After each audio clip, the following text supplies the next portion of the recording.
Welcome to episode 88 of Beer with Strangers. I'm your host, Tony Russo, and I'm joined this week, as I'm joined each week, by Doug Griffith.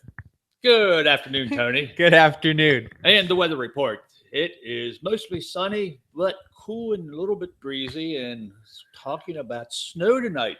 Yes, my wife is very excited because she's hoping to get a day off of school. I mean, the groundhog saw his shadow, and we're only supposed to have 6 weeks of bad weather, but old man weather is just not going away. Yeah, it doesn't say when those 6 weeks are, maybe.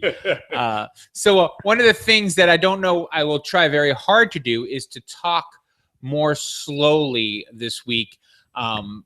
And if you're ever interested, you talk, the more content we get in. That's true. But what I've discovered is I've been listening to, we have the new audio. I hope you guys are enjoying the new audio.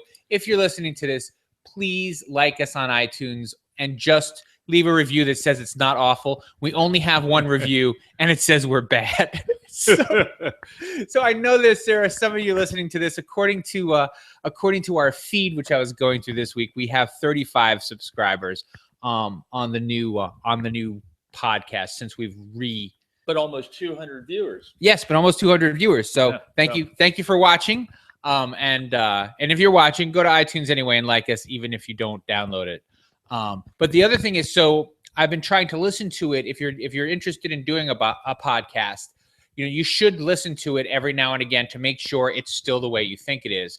And the one thing I noticed last week, and I'm glad I listened to it because Doug's face was a little too far from the microphone, and I was talking really, really, really fast.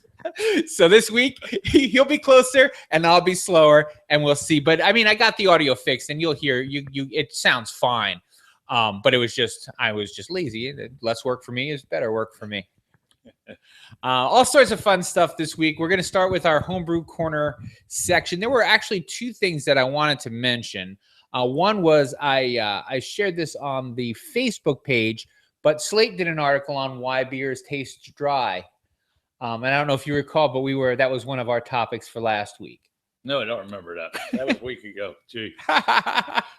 But anyway, they were saying that it has to do with how much sugar the yeast eats. Right.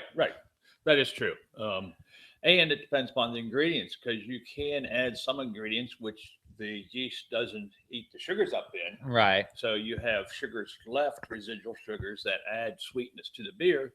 And it depends on how much hops you use as to how much sweetness you're going to have, because there's generally some residual sugars left in all beers. It's just the hops counterbalance or overpower those sugars. Now, will the hops dry it out as well, or just... Well, it perceived to dry it out because you have more hop bitterness. Right. So you get a bitterness on your tongue. Not necessarily drier, but the bitterness overpowers the sweetness that's in the beer. Cool. And the other thing that I wanted to mention that we didn't get a chance to touch on last week was the homebrew events. They have one in, where is it, Pennsylvania? Do they have one, or does it move every year? The national one, National Homebrew Association, right? Homebrew Conference. Yeah, it changes every year. 4 years ago, it was in Philadelphia. We went to it, and then following year was Grand Rapids, Michigan. Last year was San Diego, and this year it's Baltimore. Oh, how exciting! Are you going this year? Plan to go. And then the Craft Brewers Association has it in Philadelphia. So a lot of the local brewers will be going there, and the home brewers will be going to Baltimore. Now, when is that? In June. Oh, wow. So it's coming up. And yep.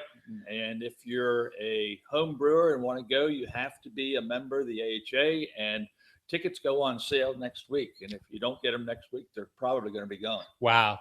That's very cool. So I'm glad I asked. I remember seeing something and saying, oh, I think that this is something Doug does. So, I mean, I knew it was something you did, but I remember thinking that it was close enough to be worth a mention. And they're expecting a large amount of turnout. They had 3,400 turnout for the Philadelphia event. Not as good in Grand Rapids. I'm not sure how San Diego did, but they're anticipating about the same as what they had in Philadelphia 4 years ago.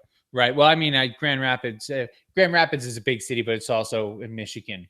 You know, and even in June, I guess it would be better because one of the things they were talking about, we've been talking about at Shore Craft, is how to get the homebrew culture more involved, and it's again one of those things where if you're in it, you don't realize that other people aren't. And even though I'm not a home brewer, you know, when I was talking to my boss about, you know, we should find a way to get, you know, more of these homebrew events to you know, promote them. She had no idea how wide and enthusiastic the homebrew community was. And we're a sponsor of Shore Craft Beer, right? So you'll find us on the site, right. But I don't think she appreciated that people traveled to these large homebrew conventions and things like that. Because we were talking about it last week, and there's nothing definite, but we'd like to find a way to do some sort of craft, some sort of homebrew event for Shore Craft, because you guys come to all of our stuff anyway, so you may as well. Some ideas. We can talk about that later. Yeah. So and also I wanted to, on the outside chance that she's watching, but she's probably not. We have Vanessa Junkin, who is a reporter who was a reporter at the Daily Times, has left now, and she's at the Wicomico Youth and Civic Center doing their promotions there. So I don't know if she's going to be involved with the Good Beer Festival, but she's always been a big supporter of it. So that'll be interesting as well. And so lots of fun stuff coming up in the future on homebrewing. This week's homebrewing section, we're going to talk about recipes. Do you remember that? No. No. Okay, I'm fine. That's right. We can talk about recipes. Well, what was interesting was the Brew Dogs released their recipe, right? And saw that 200 recipes, I think it was. So.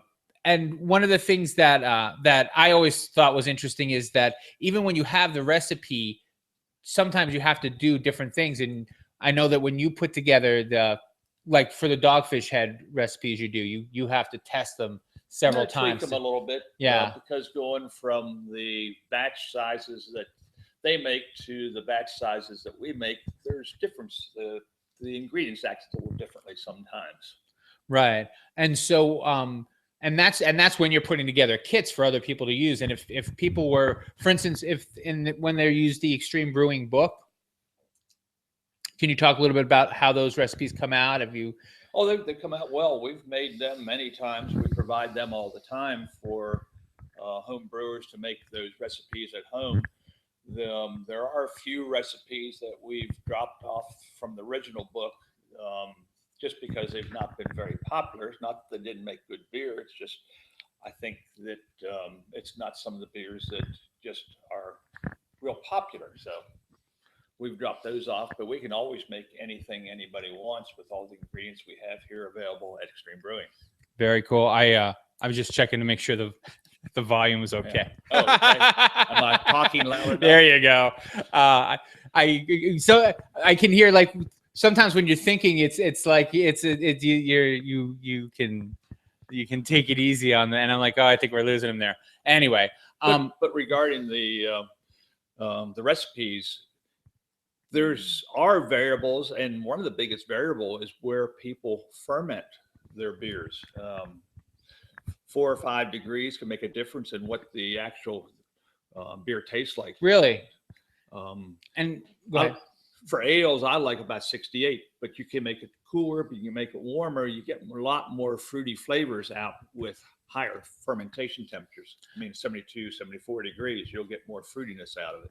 Now, is that so? I've never read a recipe. If you do a homebrew recipe, does it say fermented at such and such a temperature? It usually tells you 65 to 75 degrees, but you'll be 2 different beers most of the time.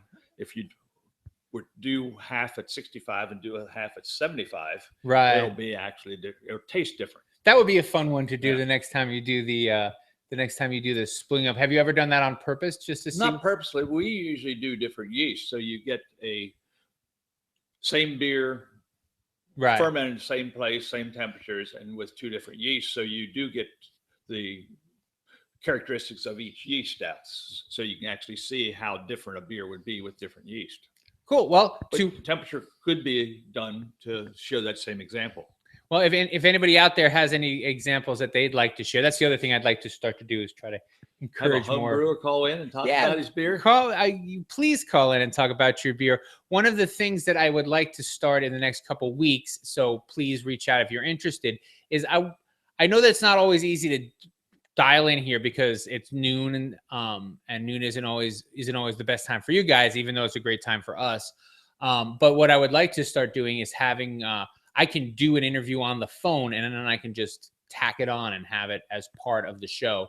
So I can say, this week's interview is with so-and-so, and then play it, and then, play it in the middle of the show. So we'd be happy to have you call in, and I can do an interview with you over the phone, and we can add that to the podcast, to the audio podcast, to make it a little bit more interesting and to have you guys be able to participate, even if you can't call in live. Although if you can call in live, please do. You can find us on Google Plus under I forget what we're called now, Shorecraft Beer. You can chat with us on the group chat, and if you actually wanted to dial in on your computer, you could do that as well and join us there. Okay, so next up is we talked about this last when this first broke, the pay-to-play scandal. Do you remember that? I saw there was a big settlement. They had a big fine they have to pay. Right. $2.6 million. And I read that that's half of what the anticipated profits are for that, I think, 3-month period. So they didn't contest it in order to be able to keep everybody employed. And the way I saw it is they didn't want to lose, because if they're providing beer for a bar, if they didn't keep providing it, somebody else would swoop it up and they wouldn't have that customer anymore. Right, because they were. I misread it when I first promoted the story, but they the alternative was a 90-day suspension. They bought their way out of a 90-day suspension, and that would, I think, after 90 days, that'd be hard to recover. Your customers. Yeah, especially looking for beer from somebody else. Right, especially when you've been blackmailing them for so long. Yeah, I'm sorry. I was it blackmail, or they were being blackmailed? Yeah. But again, that it's kind of the same thing. It's like, when you come through the door, they're like, well, what are you going to give me? And you'd have to say, well, the reason that I left was because, somebody ratted me out for paying you. So you can't buy your way back in. And so if you don't have anything to do that way, it can be difficult. My brother is getting into the distributing business. He works for a craft beer place in Hoboken, New Jersey, 902 Brewing. And one of the things that we were talking about is, how hard it is to get, it is hard to get taps, and it's hard to get shelf space. I know Budweiser was the big one for demanding so much shelf space you want to carry our products. Right. And I think we talked about this story when it happened. That's about not the same as exactly as paying, but it's muscling. Yeah. But the other thing that I remember was when we were at the Brewers Association meeting in Annapolis. They talked about how there is a bunch of graft still going on. And the example they gave was a guy would go in for lunch, and order a glass of water and a ham sandwich, and the owner would wait on the table and get, a $200 tip or something like that. And it was funny. The guy that was the commissioner, the alcohol commissioner for Maryland, was telling the story. And he said, the only reason they got caught was because there was a Miller guy in there eating lunch at the same time. And he saw them leave this huge tip. And so, we had to have a conversation about, why that, why'd you leave such a big tip? So it's a really tough thing to enforce. And when they do things like that, when it's not like here, right, here's $100, put my stuff on. It's just like, I buy, I do. And for me, like, one of the things that I do is, I write for a website. Not the beer one is different because it's kind of still a startup, but oceancity.com is a big website. And, I try to make sure that I always go to places that do business with us. So, if there are two restaurants, if I'm going out to lunch, in Ocean City or even in Berlin, I'm going to go to an advertiser's restaurant before I go to a non-advertiser's restaurant. And that's just, you're putting money in my pocket and I'll put money in yours. And I go and, I make sure that they see me, that I also go there. I'm not just talking about what a good place it is. I go there. Yeah. So speaking of which, I may go to the Globe tonight for trivia at happy hour. So we'll see how that goes. Sounds like fun. Yeah, I haven't been to one one of those. They have some good beers on tap. They do. They have the new Fin City beers are on tap there. And that's the kind of guy that Vince is when they started this new promotion, Fin City. I think we talked about it already, but I'll mention it again, where they're going to make beers that are only going to be exclusive to locals. And the first place that got the opportunity to have them was the Globe, because the Globe was the first company to put Fin City on. I mean, besides Hooper's, where they're located. Brewing, right. But the Globe was the first one to say, yeah, we love local beer. And so now they get the first choice of all the beers that come out. And so that's fun and fair. And it's a cool way to show how breweries work together with. Vince was in the other day and he said they're going to start brewing within the next probably couple of weeks. As soon as hard freezes are over, they can start brewing in the system there at Hooper's. Cool.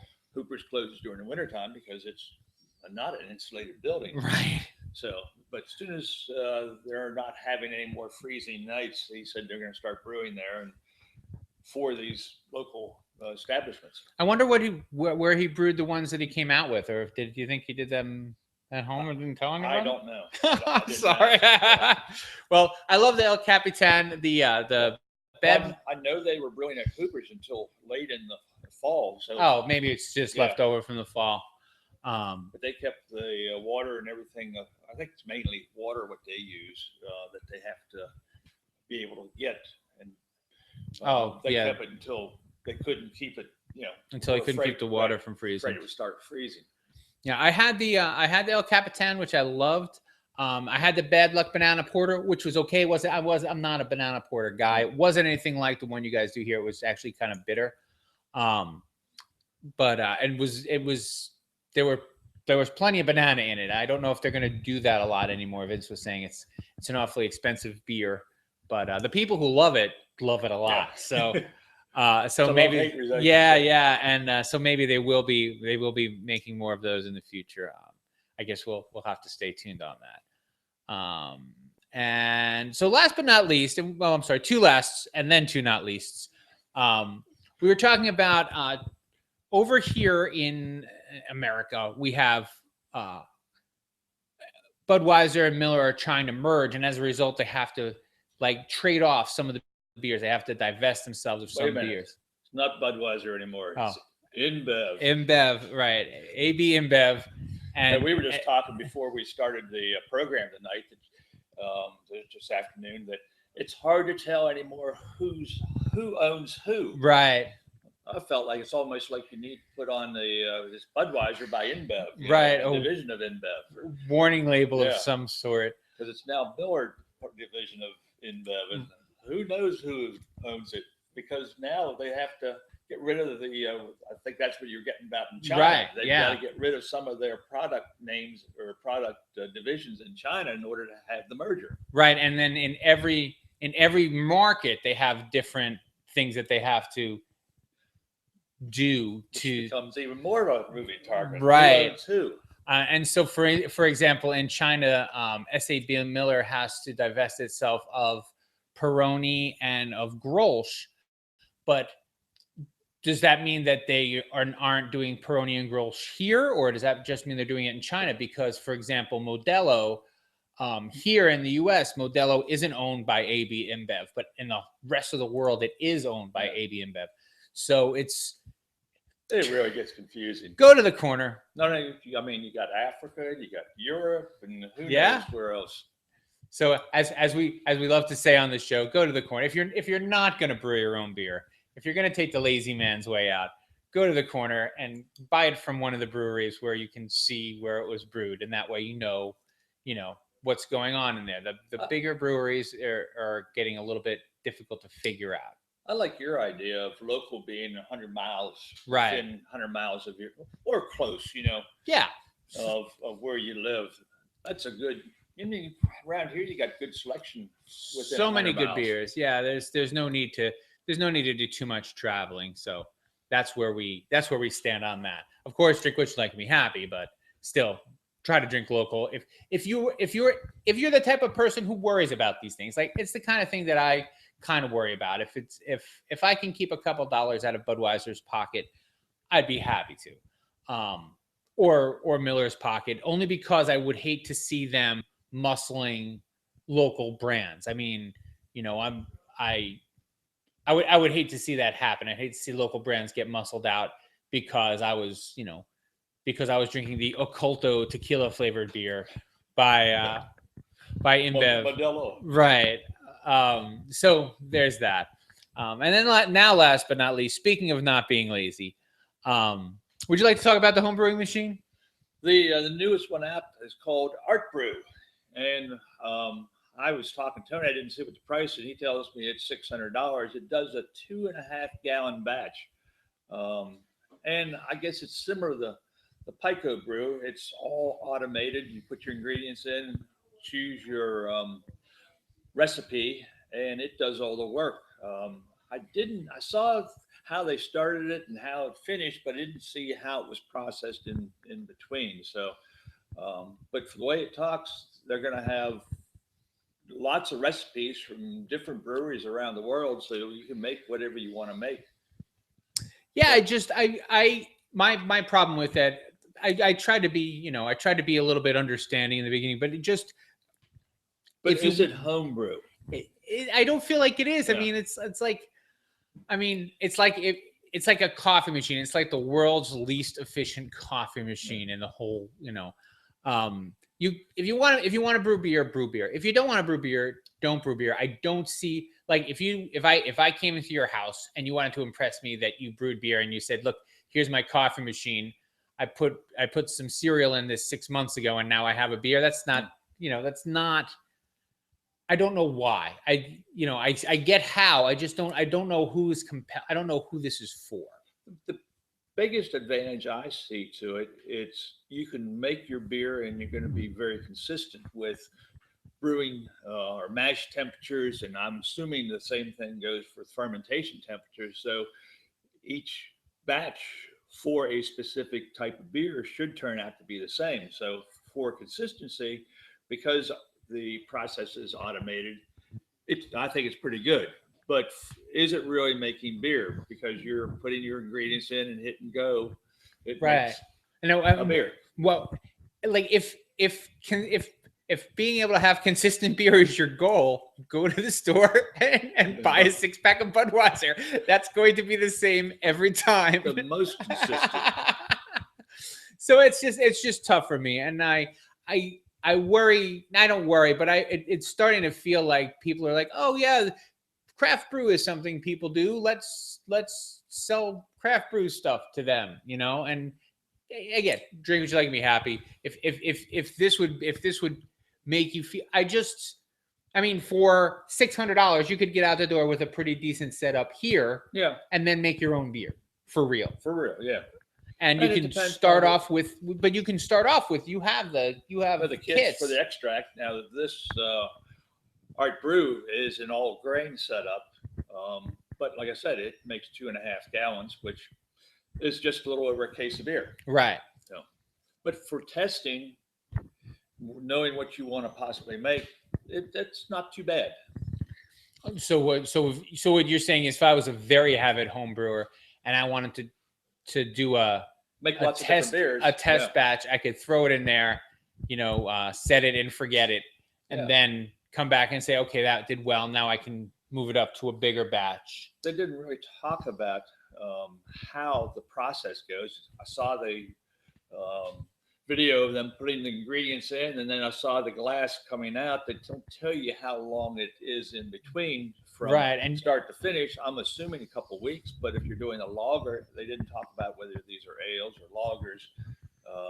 And do you end up putting it in a carboy or something like a carboy? Does it store in there the whole time? It looked, from the video, it looked like you put your ingredients in and you serve the beer out of the same vessel. Yeah. So That means you're not using it for 6 weeks. Yeah.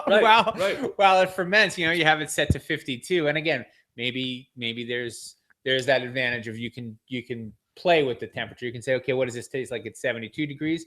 What does it taste like at 68.3 degrees? Fine. It just seems like a lot for a little. And you're right. It's tied up probably at least a month. If you can brew today and in 2 weeks you're serving your ale, how long does right? And then you have to drink it all. Right, 2.5 gallons will last you before you make another batch. Right, and that's one of the other advantages of a more traditional home brewing, which is you can brew a batch, clean your stuff, brew another batch. I mean, it's just a question of getting a carboy for a couple dollars and throw it in there, and you're good to go. Now, do people ferment in their kegs? Yes, you can. Typically, you don't, but I do know people who use the corny kegs to ferment in. But yeah, you can do that. But generally, then you transfer it out of that into another keg to serve it. Yeah, because you can't.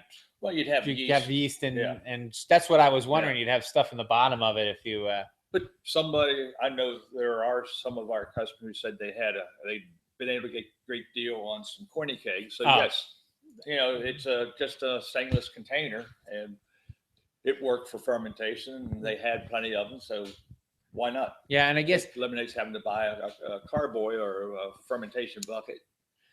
And now, does beer ferment better like in the dark? Does that matter? That I know that matters for storage. It's not so much dark as keeping it out of the sun. The sun will skunk or give bad flavor for the hops. So you want to keep it out of the sun.